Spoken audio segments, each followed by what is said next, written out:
Hello and welcome back to A Better World. This is your host Mitchell J. Raven, and we're very glad you're joining us again today. Today we're going to have another very interesting show. We are on location in Sedona, Arizona, with a very special woman. She's actually a mom.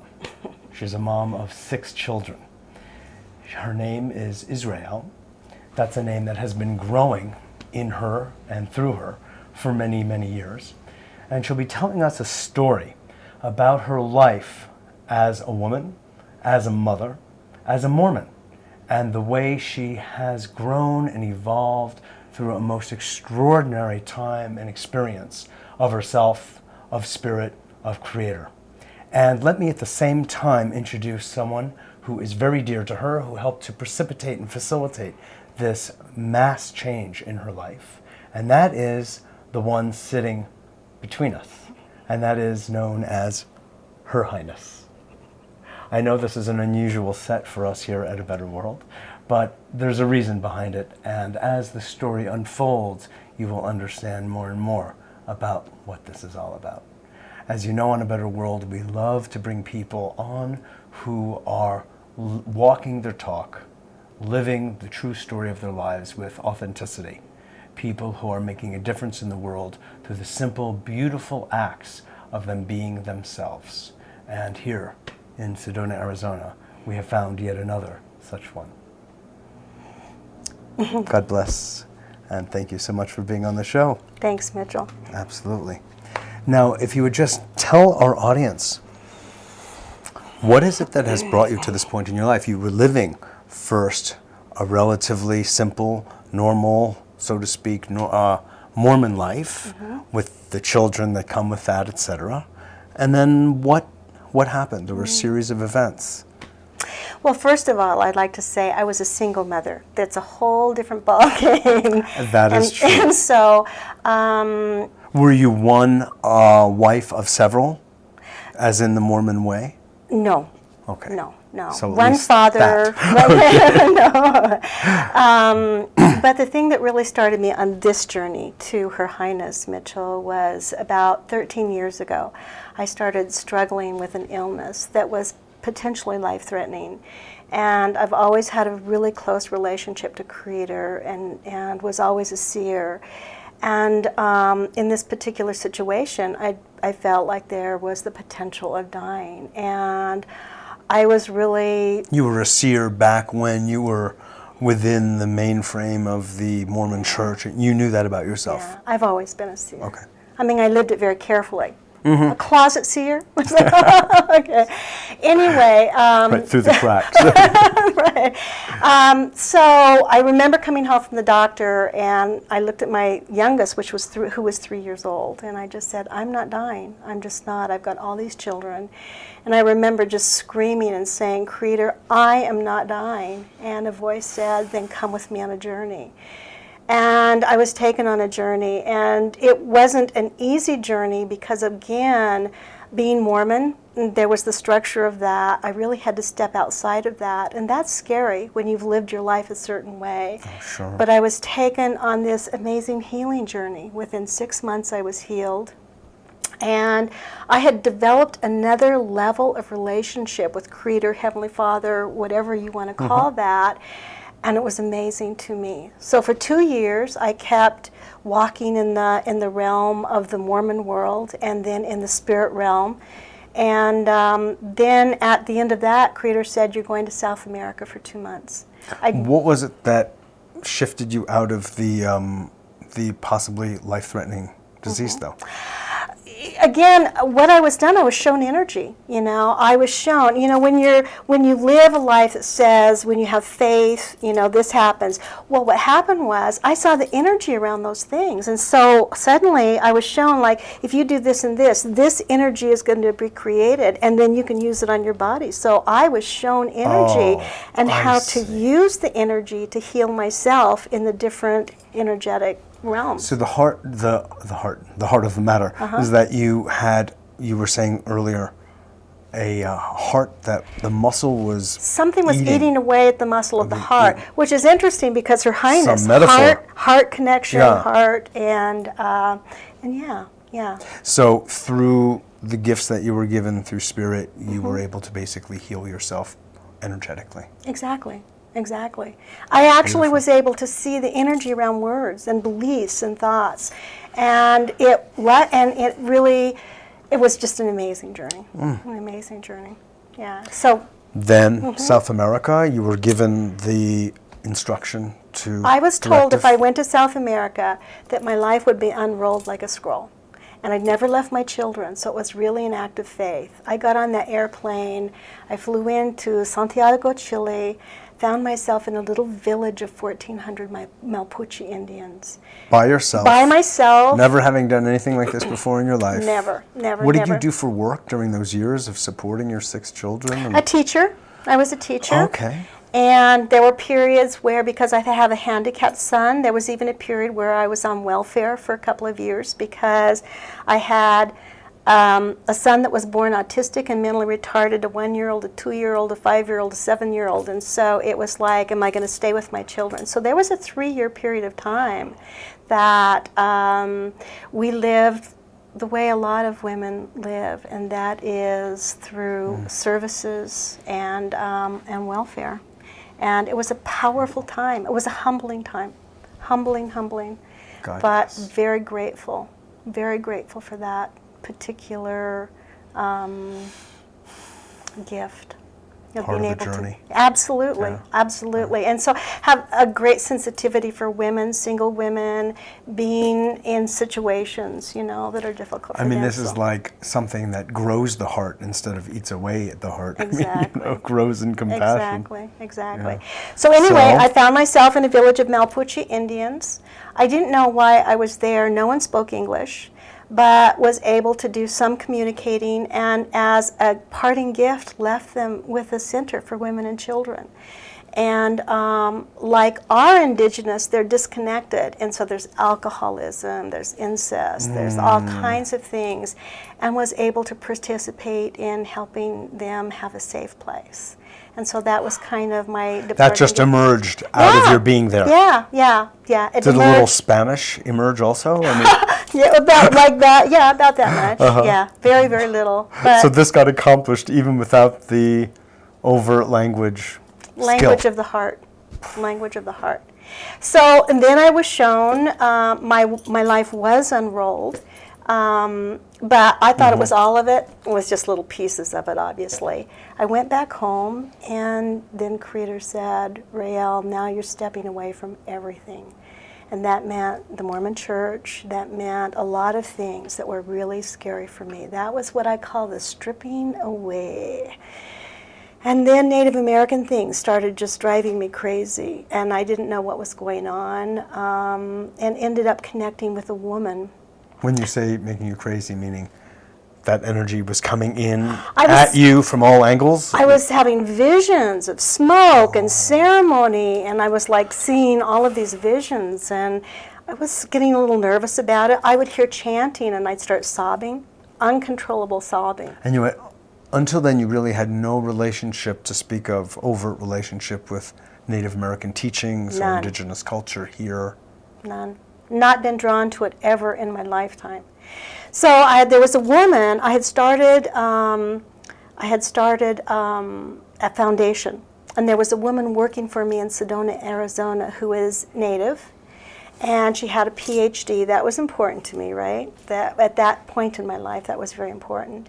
And I connected with her, and I said, I'm going crazy. If menopause is Native American stuff, just tell me, and if not, help me, I didn't really know what was going on. Yeah.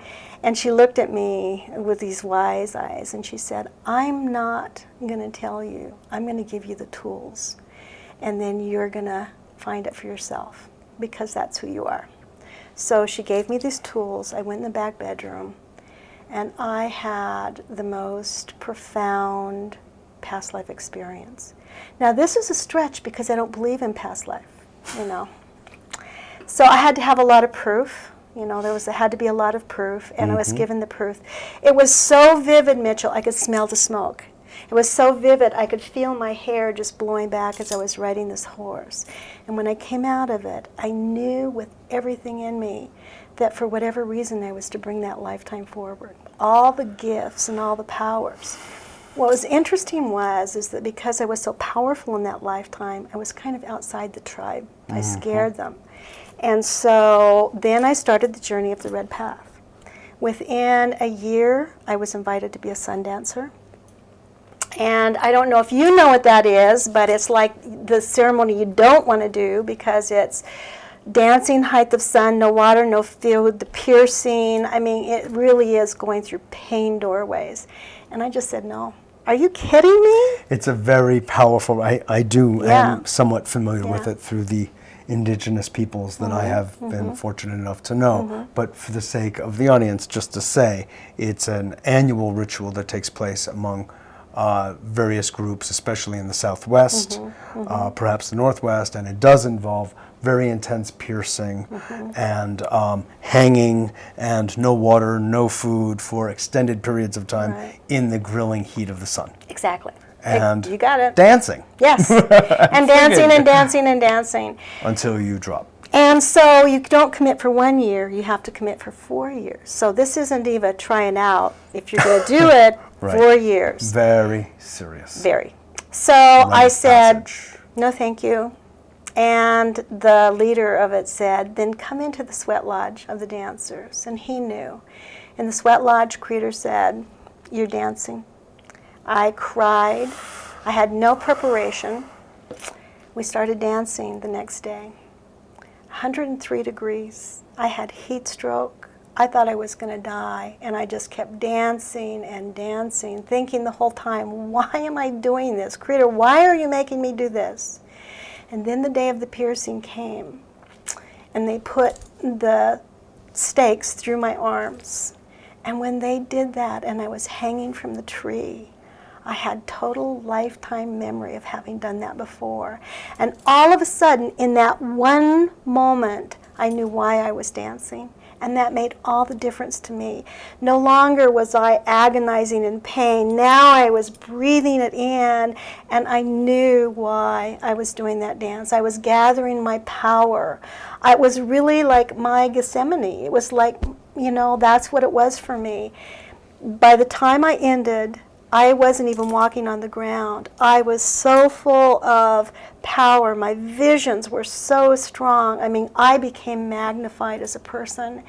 And I knew that I not only was a sun dancer now, but had been one many times before. So the next time I showed up, and I was ready, and I danced, and then some other things happened that I won't go into, but it was my 60th birthday. I was 55 when I started my first sun dance. My 60th birthday, and Spirit said, this is a big one. It's your last year as a dedicated dancer. Now, I'd already been called as medicine woman. I was being medicine woman to the dancers in a couple of tribes. I had already been called as matriarch to the tribe that I was dancing with. What tribe? It's the Rainbow Tribe. It's a small family tribe. So I'd already gone through all of those doorways, and now Creator said, now your 60th year, your last year as a dancer.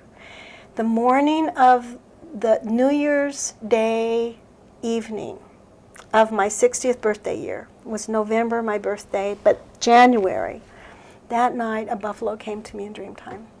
And I thought, well, that's nice. I've never been connected to the buffalo, and that buffalo kept coming to me night after night after night. And finally, I'm just going, what do you want? Because it wouldn't say anything. It just stood there looking at me. And the buffalo said to me, I want you to take me. And I went, take you, as in kill you? And the buffalo said, yes. And I said, not in a million years. I've never killed anything. And so it continued to come to me. Wouldn't leave me alone. And I finally said, look, if this old white woman can find a way to take a buffalo in the old way, I'll take you. Within 2 weeks, I had a call from the leader of one of my ceremonies saying, I found a herd of 200 buffalo. And I went, oh no, I was counting on not finding a buffalo. So we went. So it wasn't that particular buffalo that was calling you to kill it. It was a buffalo. It was a buffalo. So I went to where the herd was, and I went there, and oh my gosh, these buffalo were so sad. I thought I'd walk up there and they go, "It's Israel! It's Israel!" And they all ran away. And I'm going, "Wait a minute, you come to me at night and you're not even showing up here." And I realized the buffalo had been raised to be killed. And they were not happy. And I said, "My buffalo isn't here. My buffalo is free and amazing." Oh. So I had to go to the bathroom. And I asked if I could use the bathroom. I went into the bathroom. In the bathroom, 200 buffalo spirits came charging through the door. I mean, that bathroom was so full, and they were just crawling over each other, baby ones, medium ones, and they were all saying, "Please take me, let us remember what it is to be honored. Nobody honors us anymore, please, please, please." I just started crying, and I was sobbing. I came out, and I said to the man, I said, "Can I take a buffalo any way I want?" And he said, "Yeah." And right then I picked the day. And then that's when I started preparing. Were these buffalo, you say they were raised to be killed? Do you mean for their meat? No, just for the hunt. Not for their meat, just for the hunt. By whom? Hunters, people who want to shoot a buffalo, people who want to shoot a deer. They're raised to be hunted by somebody who says, "I want to hunt a buffalo." For the sport? For the sport. Okay. For the sport. And the buffalo knew that. And the buffalo knew that. They knew that. And plus, they're not even honored now in even the ceremony of the indigenous. They're not taken the way it used to be. And so, 3 months of preparation, the man showed himself. The buffalo came in dream time to the man who was going to hunt it, because I didn't know how to shoot a gun. And so he showed up with a musket. And 9 people were called. And I said to the buffalo, "You call the people for the hunt." 9 people were called by the buffalo. The morning of the hunt, at sunrise, we did a sweat lodge. In that lodge, the buffalo came and literally shouted, "If you're not ready to carry me, get out of this lodge right now." And when it shouted, I used the same thing, and everyone in the lodge had to stop and say, "What does it mean to carry the buffalo?" Well, each person said, yeah, they would do that. We walked out of the lodge, and the hunter said, "Would you please gather here?" And he said, "I've been trained to hunt my whole life. I was raised as a boy." And he said, "I will not take the blood of this buffalo until I offer my own blood." And he took the knife, and he cut his hand, and he put it on my forehead, and he said, "After this ceremony, I will never kill another thing." So then we all went to where the buffalo was. The buffalo were down in a valley, and so we started up high. We started drumming and singing and praying. Not one buffalo moved. Now before, when we came, they all left. Not one buffalo moved. We went down further, singing and praying. Finally, everyone stayed here, and just Steve, the hunter, and I went down into the valley, and I was looking for the buffalo. I knew it was a young female because I'd be wearing her in ceremony on my head, even though it was the male who had come to me in dream time. I saw Her Highness under a tree, and I went, "There she is." And she turned around, and she switched her tail at me and just took off. So the hunter followed her. I went down and was warned, don't go near the buffalo because they're not happy with 2-leggeds. So I was standing right at the bottom, and all of a sudden, the big male buffalo came to me, and it stood from here to there, like 20 foot, and just looked me in the eye. That buffalo stayed there until the shot sounded. And in that moment the shot sounded, he nodded his head like that, turned around, and walked away, totally giving me permission. We carried Her Highness up on the mountain, again singing and praying over her. I put my hand on her head. And as I put my hand on her head, a ripple went up my arm. And I felt it, and I could see it. My chest came out. And I know it sounds wild, but her heart came into me. And I was watching it, and I just was watching it. And I said, "Can this even be happening?" And my chest was going in and out. Her heart came into me. all of a sudden, a pain went into my neck, and I realized to take her heart, I had to experience her death. And I started screaming because I felt the bullet come in through me. Oh. It was amazing.